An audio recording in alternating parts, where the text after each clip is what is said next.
This is one of the nicest tests. Unfortunately, the consequences of it is not so nice. This is the alternating series test. In order to use it, first of all, it better be alternating.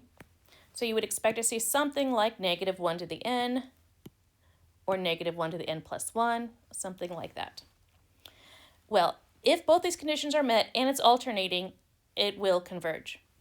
So the limit as n goes to infinity of an is equal to 0. If that was not equal to 0, you should have got rid of this problem with the nth term test for divergence. And you need an to be decreasing.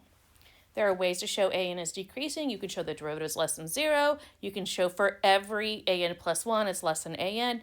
Normally it's going to be pretty obvious and not things we need to show. So number 1, this is alternating, so we're in the right case. The limit of 1 over n is 0. The derivative of that is less than 0, so it is decreasing. So this converges by the alternating series test.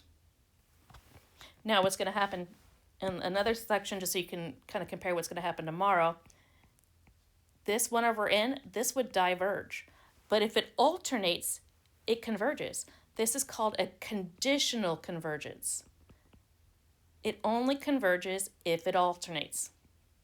If it didn't alternate, it wouldn't converge. Same thing here, it's alternating. Limit's equal to 0 because the degree at top is less than the degree at the bottom. And I think we can all agree this is decreasing. Don't pay attention to that, because the degree at the top is less than the degree at the bottom. So it is decreasing, so it converges by AST. Here, it's alternating, that's good. But what is the limit as this goes to 0, as n goes to infinity?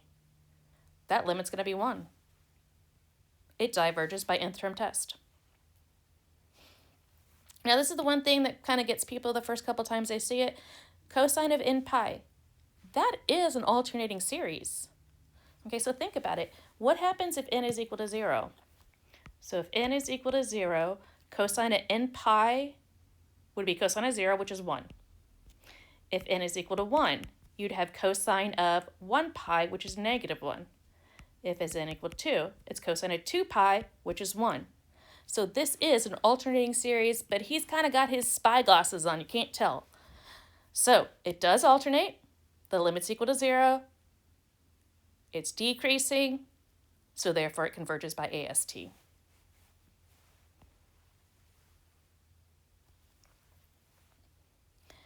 Sometimes things look like they're alternating and they're not. Right here we combined cosine of n pi and negative 1 to the n. Well, we just found out that cosine is the same thing as negative 1 to the n of n pi. So if I multiply these two things, you would add the powers. This is always even, which means this is always going to be positive. You could also write out some things. If n is equal to 1, you would get negative and negative. If n is equal to 2, this one would be positive, this one's positive.